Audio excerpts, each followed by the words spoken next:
हमारे कान के अंदर एक ऐसा इंपॉर्टेंट अफेक्टिव ऑर्गन होता है जिसे वेस्टिबुलर या इनर ईयर कहते हैं, जो हमारी बॉडी का बैलेंस बनाए रखता है। पर जब इसी ऑर्गन में इंफेक्शन हो जाता है या कोई फ्लूइड आ जाता है तो चक्कर आना या आसपास की चीजें हमें गोल गोल घूमती हुई नजर आती हैं, तो उसे कहते हैं हम वर्टिगो। दरअसल ये कोई डिजीज नहीं है। यदि रियली में आपके वेस्टिबुलर में प्रॉब्लम है, उसमें फ्लूइड आ गया है, तो आप कुछ योगासनों और प्राणायाम के थ्रू आप अपनी इस प्रॉब्लम को धीरे धीरे दूर कर सकते हैं। हेलो दोस्तों, मैं छवि योगा थेरेपिस्ट आज के इस वीडियो में आप सभी का स्वागत करती हूँ। वीडियो अच्छा लगे तो प्लीज मेरे चैनल को सब्सक्राइब करें और ज्यादा से ज्यादा वीडियो को लाइक और शेयर करें, क्योंकि बहुत से लोग ऐसे हैं जो इस वर्टिगो की प्रॉब्लम से सफर करते हैं पर इस प्रॉब्लम को समझ नहीं पाते हैं। तो ज्यादा से ज्यादा शेयर करेंगे तो लोग इस प्रॉब्लम को समझेंगे और आसनों और प्राणायाम के थ्रू अपने आप को ठीक कर पाएंगे।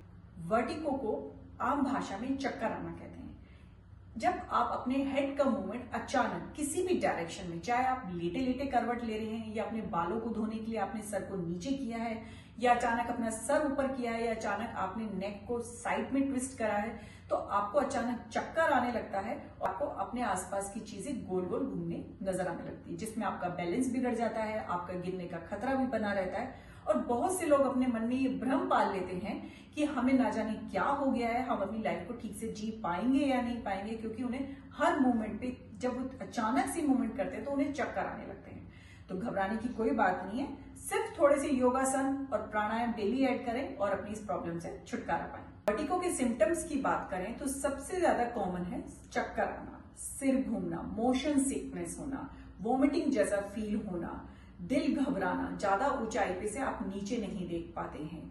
इसके अलावा आपको अपने कानों में थोड़ी झंझनाहट महसूस होने लगती है, और अक्सर ये जब आपके हेड रीजन की तरफ प्रॉपर तरीके से ब्लड सर्कुलेशन नहीं हो पाता है तो आपको ये प्रॉब्लम होने लगती है। कुछ नेक मूवमेंट्स और आसन को शुरू करने से पहले मैं आपसे एक बात शेयर करना चाहूंगी कि जब भी कोई आसन या नेक मूवमेंट आप करते हैं, डेली लाइफ में भी आप अपना हेड मूव करते हैं, तो बहुत ही स्लो करें, तेजी से एकदम ना करें, अचानक से ना करें, क्योंकि जब आप अचानक से करते हैं तो आपको एकदम चक्कर आना महसूस होगा, डिजीनेस महसूस होती है। तो हमें इस प्रॉब्लम को धीरे धीरे खत्म करना है, ना कि बढ़ाना है। नेक मूवमेंट के लिए क्या करना है, आपको इस तरह से किसी भी कंफर्टेबल पोस्चर में आप क्रॉस लेग करके बैठ सकते हैं, आप लोटस पोज में बैठ सकते हैं, आप ऐसे सिद्ध योनि आसन में जैसे मैं बैठी हूँ आप ऐसे बैठ सकते हैं। दोनों हाथ अपनी थाइस पे रखेंगे और कमर एकदम सीधी रखेंगे, सामने देखेंगे और इनहेल करेंगे और एक्सहेल करते हुए अपने नेक को राइट की तरफ ट्विस्ट करेंगे। बहुत ही सिंपल है, बैठे बैठे करना है आपको, किसी भी वक्त आप कर सकते हैं, बहुत प्यार से करना है। फिर धीरे से इनहेल करते हुए सेंटर में लेकर आएंगे, एक्सहेल करते हुए आप लेफ्ट में लेके जाएंगे। आपके शोल्डर बिल्कुल मूव नहीं करेंगे, सिर्फ नेक विल ट्विस्ट। धीरे से फिर बीच में ले आए, फिर एक्सहेल करते हुए राइट की तरफ लेके गए, फिर इनहेल करते हुए आप सेंटर में आए, एक्सहेल करते हुए आप लेफ्ट की तरफ गए। इस तरह से आपको ये मूवमेंट करीब 5 बार राइट की तरफ करना है और 5 बार लेफ्ट की तरफ करना है। नेक्स्ट मूवमेंट है हमारा अप एंड डाउन। आपको क्या करना है, इनहेल करते हुए आपको अपनी नेक को ऊपर की तरफ खींचना है और सीलिंग की तरफ देखना है इस तरह से, और यहाँ पर एक अच्छा स्ट्रेच देना है।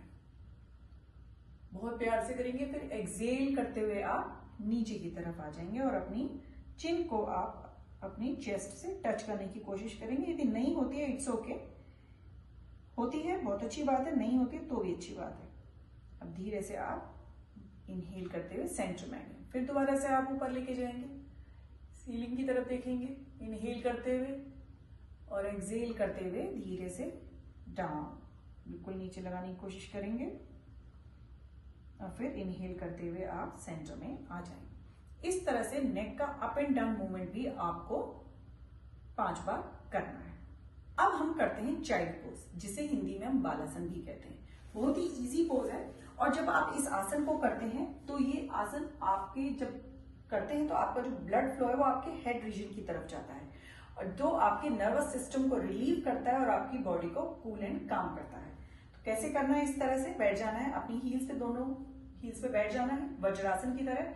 अब दोनों हाथों को आप इनहेल करते हुए ऊपर उठाएंगे इस तरह से, और एक्सहेल करते हुए आप नीचे की तरफ जाएंगे। बहुत ही धीरे से जाएंगे, बिल्कुल भी फास्ट मूवमेंट नहीं होना चाहिए, एकदम धीरे से आए नीचे, हेड को नीचे लगाया इस तरह से, और एकदम लूज छोड़ दिया अपनी बॉडी को। ध्यान रखें कि आपके जो ग्लूट्स हैं वो आपकी हील से टच होने चाहिए। यदि आपको इसमें इस तरह से सर नीचे जा रहा है, आपको कंफर्टेबल नहीं हो रहा है, तो इट्स ओके, आप अपने दोनों हाथों की फीस को इस तरह से रखेंगे और उस पर अपना फोरहेड रखेंगे। ऐसे करने से क्या होगा, आपका हेड और आपका नेक एक ही लेवल में रहेगा। इस तरह से रिलैक्स करेंगे। जितनी देर आप रिलैक्स कर पाए इस आसन में उतनी देर तक करें और फिर धीरे से दोनों हाथों को नीचे रखेंगे और फिर इनहेल करते हुए आप ऊपर की तरफ आ जाएंगे। नेक्स्ट आसन है हमारा विपरीत करनी। विपरीत करनी को कैसे करना है, आपको वॉल के सपोर्ट से करना है। बहुत ही सिंपल पोज है। इस तरह से आप देखिए, पहले आप वॉल की तरफ मुंह करके बैठ जाइए और अपने जो ग्लूट्स हैं वो इस तरह से आप अपने वॉल से टच कर दीजिए और फिर धीरे से आप इस तरह से लेट जाएंगे और अपने ग्लूट्स को बिल्कुल आप अपने वॉल से लगा कर रखेंगे और दोनों पैर एकदम सीधे करें। ये भी आपके जो ब्लड फ्लो होता है बॉडी में वो आपको हेड रीजन की तरफ करता है, जिससे आपको काफी रिलीफ मिलता है वर्टिगो से। क्योंकि जब आपके हेड रीजन में अच्छे से ब्लड फ्लो करेगा, अच्छे से ऑक्सीजन होगी, तो आपको चक्कर नहीं आएंगे। तो इस तरह से आपको सिंपली ऐसे बैठे रहना है। ये आसन और भी बहुत सारी चीजों के लिए बहुत अच्छा आसन है। तो जब भी आप ऐसे लेटे, इस तरह से इसमें आप बहुत देर तक लेट सकते हैं। आप अपने बेड पे भी लेट सकते हैं। तो इस तरह से लेटें, दोनों हाथों को नीचे रखें या अपने एब्डोमेन पे रखें और रिलैक्स करें एकदम। धीरे धीरे सांस लेंगे, धीरे धीरे छोड़ेंगे और जितनी देर आप इसमें रुक पाए उतना अच्छे से आप रुकेंगे। अब बात करते हैं हम अपने प्राणायाम की, जिसका नाम है भ्रामरी प्राणायाम, जिसे हम इंग्लिश में हमिंग भी साउंड भी कहते हैं। ये प्राणायाम बहुत ही पीसफुल प्राणायाम है। जब आप इस प्राणायाम को करते हैं, जब आप इस ब्रीथिंग एक्सरसाइज को करते हैं, तो आपके माइंड और बॉडी पे बहुत ही अच्छा इफेक्ट पड़ता है। साथ ही it lowers blood pressure and relieves hypertension. तो चलिए जानते हैं इस आसन, इस प्राणायाम को करते कैसे हैं। इस तरह से आप किसी भी, इस तरह से सिंपली आप किसी भी सुखासन में, आप पद्मासन में और इस तरह से आप सिद्धि योनि आसन में, मैं बैठी हूँ सिद्धि योनि आसन में, आप ऐसे भी बैठ सकते हैं। अब आपने क्या करना है, अपने दोनों हाथों की फिंगर्स जो हैं आपकी, सबसे पहले आपको अपनी जो इंडेक्स फिंगर है आपको अपनी आई लैशेस पे रखनी है। बहुत ध्यान से देखेंगे, आई लैशेस पे रखनी है। मिडिल फिंगर है आपको अपनी नॉस्ट्रिल के ऊपर रखनी है। जो रिंग फिंगर है आपको अपने अपर लिप पे रखनी है और जो आपकी रिंग फिंगर है, आपकी लिटिल फिंगर है, वो आपको अपने लोअर लिप पे रखनी है इस तरह से। और जो आपकी जो थंब है उससे आपको अपने ये इस तरह से कानों पे रखना है और थोड़ा सा हल्का सा प्रेस करना है और डीप इनहेल करना है। और जब आप एक्सहेल करेंगे तो आपको हमिंग बी साउंड निकालने। तो चलिए करते हैं। आई लैशेस पे रखा index finger, middle finger nostril, ring finger upper lips, little finger lower lip and thumb on the ear. इस तरह से किया, कमर सीधी रखी, inhale and humming bee sound.